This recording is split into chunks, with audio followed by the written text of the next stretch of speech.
जय शिवराय मित्रांनो राज्यातील शासकीय जमिनीची विक्री, हस्तांतरण, पुनर्विकास किंवा त्याच्या वापरातील बदल यासाठी घ्यावी लागणारी मान्यता, मंजुरी, या मंजुरीच्या अधिकारामध्ये मोठे बदल करण्यात आलेले आहेत आणि याच्या संदर्भातील एक महत्त्वाचं असं परिपत्रक 5 जून 2026 रोजी काढण्यात आलेले आहे। मित्रांनो, राज्यातील शासकीय जमिनी महाराष्ट्र जमीन महसूल संहिता 1966 मधील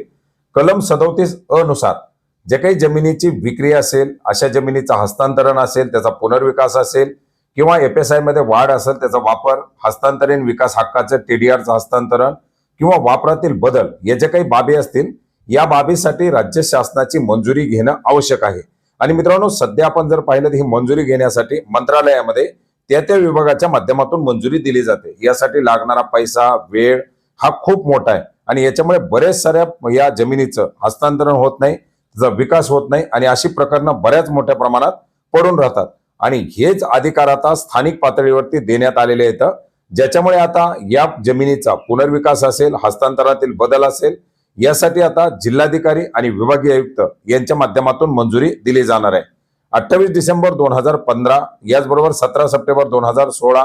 हे जे काही याच्यापूर्वी काढण्यात आलेल्या अधिसूचना आहेत, या अधिसूचना आता अधिक्रमित करण्यात आलेल्या असून आता जे काही हस्तांतरणाचे इतर जे काही अधिकार असतील, हे सर्व अधिकार आता जिल्हाधिकारी आणि विभागीय आयुक्त यांना देण्यात आलेले आहेत।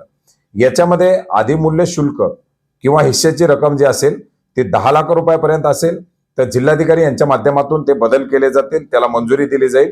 आणि 10 लाख रुपयापेक्षा जास्त आणि 20 लाखापर्यंत असेल तर त्याला जी मंजुरी असणार आहे ती विभागीय आयुक्तांच्या माध्यमातून दिली जाणार आहे आणि याच्या वरील जे काही असतील ते मात्र पूर्वीप्रमाणेच मंत्रालय स्तरावरून केलं जाणार आहे। याच्यामध्ये एक टीप देण्यात आलेली आहे, महाराष्ट्र जमीन महसूल सरकारी जमिनीची विल्हेवाट करणे नियम 1971 मधील तरतुदीनुसार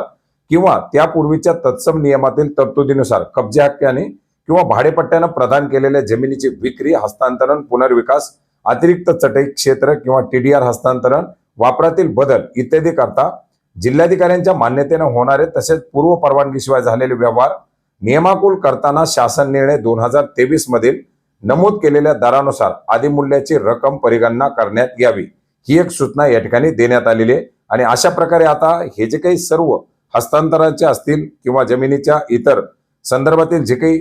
नियमात बदल असतील त्याचे अधिकार आता जिल्हाधिकाऱ्यांना देण्यात आलेले आहेत। एक मोठा दिलासा या संदर्भातील आता नागरिकांना मिळणार आहे। धन्यवाद।